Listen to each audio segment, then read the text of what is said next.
Hi guys and welcome back here in my channel. So meron na naman tayong video upload at meron tayong topic na i-discuss which is cesarean section. So bakit nga ba ako humantong sa emergency cesarean section or bakit ako na CS? So if you are new here in my channel, please click the subscribe button and also the notification bell so that you will be updated every time I have new upload. So every mothers would like to experience normal delivery sa kanilang panganganak as much as possible, but there are situations na hindi natin control, yung doctor lang natin ang may alam. So may iba't ibang reasons kung bakit tayo humahantong sa cesarean section. So babasahin ko ang ibang reasons or mga reasons kung bakit nasi-CS ang isang mother-to-be. So, according to my research, ito yung mga reasons. So, prolonged labor, abnormal positioning, fetal distress, birth defects, repeat cesarean, chronic health condition, cord prolapse, at marami pang iba. So, sa video na ito, i-share ko sa inyo ang experience ko kung bakit hindi ko nakayanan or bakit hindi ko nagawang in normal delivery si baby Bran last year when I gave birth. So rewind muna tayo from my experience last year. My estimated due date is June 2019. Pero when I had my regular checkup, May 2, 2019, regular check-up lang siya. Pumunta kami sa clinic ng OB-GYN ko. Tapos, actually, everything was normal. Except, nung nag-ask yung doctor ko na monitor daw si baby. Like, they have this EFM, they call it EFM, electric fetal monitoring, para ma-check kung okay lang yung heartbeat ni baby. So, upon checking, my OB-GYN is actually in Davao Doctors Hospital. So, upon checking, yung heartbeat niya is okay. However, I am already starting to have an active labor. So, according to the results, nag-contract ako every 5 minutes. So, active labor na daw yun. Pero, sabi ko sa kanila, hindi naman ako nakaka-experience ng any pain. Hindi siya painful. So, for me, parang normal lang siya. Kung sa Bisaya pa, nagapambusog na di ako ang tiyan. So, medyo tumitigas na yung tiyan ko.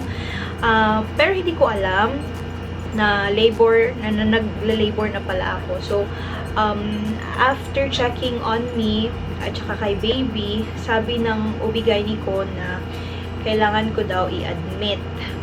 They ask for admission para daw i-stop yung contractions. Kasi if hindi daw ma-stop yung contractions, there is a tendency na mag-preterm ako. So, of course, yung doctor ko would like to prolong or would like my baby to prolong in my tummy kasi mas mahal daw kung mag-preterm si baby. Of course, hindi kami prepared at that time, but fortunately, good savings lang talaga.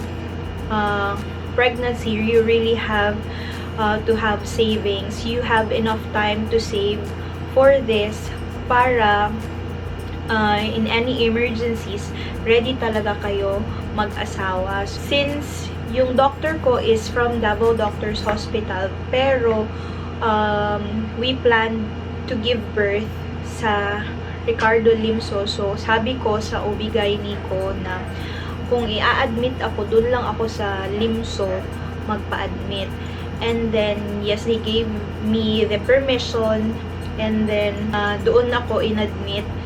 So, upon checking, doon sa Limso, nang na-transfer na ako doon, nag-active labor nga talaga ako. So, at 34 weeks pa. So, medyo early pa siya. Naguguluhan din ako at that time kasi hindi ko alam. I really don't have any idea what will happen. So, yun yung advice ng OB-GYN ko, to stay in the labor room. Actually, sa labor room ako, and it was so difficult at that time kasi nasa labor room ako, and then yung husband ko is nasa OB ward. So, we got billed twice, like parang double siya kasi kailangan ko magbayad sa labor room at the same time yung husband ko nasa OB ward. So dalawang room ang nakuha namin. And yung doctor ko, ayaw niya akong ilipat sa taas kasi baka daw mag-contract ako more. If there's changes with my contractions, like parang stable na siya, pwede na daw ako iakyat sa taas. So while I was staying in the labor room, actually nagstay ako dyan for 1 week. Nagstay ako doon for 1 week and it was not a very good experience kasi naririnig ko yung mga mothers-to-be na umiiyak, umuungol, and parang natitense ako, nagkakos siya ng anxiety. Like, gusto ko nang umalis dito, pero ayaw ako paalisin ng doctor ko kasi dapat daw nilang ma-monitor yung baby and yung contractions ko. So, bumibili yung husband ko ng gamot sa public hospital. So, binibigyan lang siya ng prescription ni doc kasi mas mahal doon mismo sa hospital kasi private hospital kami. And medyo mahal din yung mga medicines kasi more on IV siya. So, marami akong tusok at that time. Pero, of course, since you're already a mom, you have to endure all the pain para kay baby. And, yeah, nagstay ako ng 1 week sa hospital. And then, yung doctor ko, ayaw niya talaga ako pauwiin muna at that time. Pero, since medyo malaki-laki na din ang bill, so we asked permission from her na if okay lang, mag-bed rest na lang ako. So, they asked us to sign a waiver. So, pumirma kami ng waiver and then meron mga prescriptions, home prescriptions, medical prescriptions, and then at the same time, bed rest talaga. Like, ultimo pag-ihi, naka-bedpan ako. So, yeah, 1 week ako sa hospital for 34 weeks, turning 35, and then 1 week din ako nag-bed rest just to reach 37 weeks. Kasi yun talaga yung parang enough na maturity, like pwede na ako manganak. Yun talaga yung goal ng doctor ko. Fortunately, I reached 37 weeks and then I had the checkup again, and then yung doctor ko sabi niya na pwede na ako manganak anytime. So after 2 days of medication, nag-stop ng medication, I mean, pumutok yung water bag ko early in the morning. It was around 6 a.m. pumutok yung water bag ko. Medyo heavy na talaga yung tummy ko and gusto ko na talaga manganak. I was like talking to my baby at that time, like, oh, pwede na this weekend. And then, that was May 18, 2019. So, dumiretso kami sa hospital and fortunately, nakapag-apply kami ng package. Yung mga staff doon, yung mga nurse staff doon, of course, kilala na nila ako kasi nagstay ako doon ng 1 week. And then, when I came back there, sabi nila, oh, manganganak ka na talaga. Manganak na gid ka. And then, I was excited, of course. And then, at that time, I was like waiting. Yung sinasabi nilang masakit, like labor pains. Pero medyo matagal yung labor pains. Or matagal ko na feel yung labor pains. So, until like 12 noon, wala pa siya. And then 2 p.m., para kumain pa ako konti. Like biscuits na lang. Kasi of course, para daw hindi makapupo. If ever, like, para mag-push. Para pag mga and then, around 2 p.m., 1 cm pa, parang matagal yung progress. Until like 3 p.m., naging 3 cm.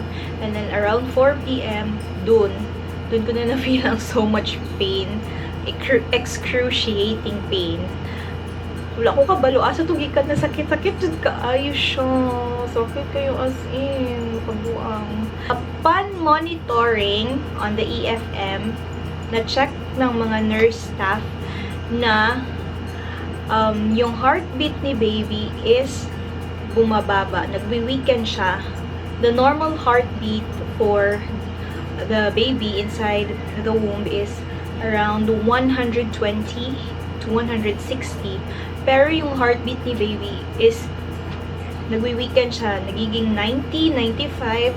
So, after that situation, tinawagan nila yung OB-GYN ko right away na ganun ang situation. And then, parang nag-declare na si Doc na emergency CS. So the reason of my emergency CS, it is because of the fetal distress. Nagtanong na din ako sa nurse, like, Miss, magkano pala ang epidural? Kasi parang nasa isip ko, i-CS nyo na lang ako kaagad kasi sobrang sakit. And then, kaya ko ba ito normal? Gusto ko, i-CS nyo na lang ako kaagad. Yan yung nasa isip ko at that time. Tanong ako sa kanila kung magkano ang epidural. Pero sabi nung nurse na if gusto mo magpa-epidural, ma'am, ma-out of package ka na. And then, parang isi-CS ka din ni Doc kasi yung monitor, nag-fetal distress na. So, ma'am, tiisin mo na lang, sabi nila. So, breathe in, breathe out lang daw. Inhale, exhale. So, like, oh my God, it's so sakit.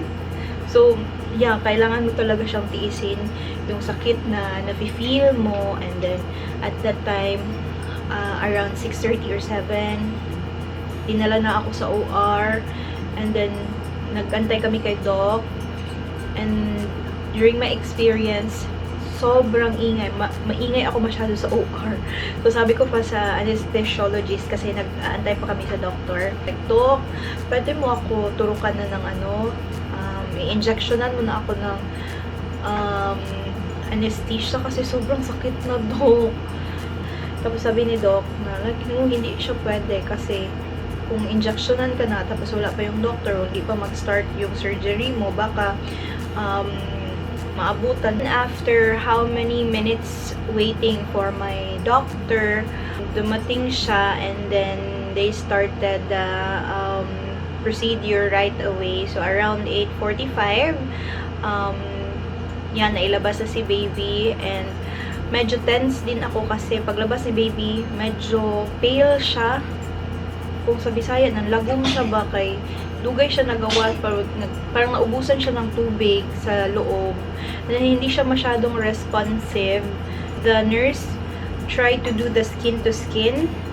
Like, nilagay siya dito sa my chest ko and then pinasuso nila. Pero hindi siya masyadong responsive. And then, according to my parents, like, parang ni-rush siya doon sa NICU. Yeah, thankfully, after how many hours of labor and how many hours of staying in the labor room, finally out na din si baby. And I was so happy. He was born 2.9 kilos. Good thing we stayed in the hospital for only 3 days. 3 days lang siya. Good thing din, wala din siyang infection. So supposedly, after 24 hours, kung cesarean section ka is maru-room in na si baby. But in our situation, or in our case, hindi siya 24 hours. After more than 24 hours pa siya kasi parang in-injectionan siya to check some infections. And fortunately, wala siyang infections. And yeah, umuwi kami after 3 days. And then, I started my breastfeeding journey to him. So, anyway, guys, that's all for this video. I hope you enjoyed listening and I hope you enjoyed watching this video. Kung meron kayong mga questions about sa panganganak, or as long as I can answer the questions, I'll be very willing to answer that on the comment section below. Anyway, guys, thank you so much again for watching and I'm going to see you in the next video. So, see you again. Bye-bye!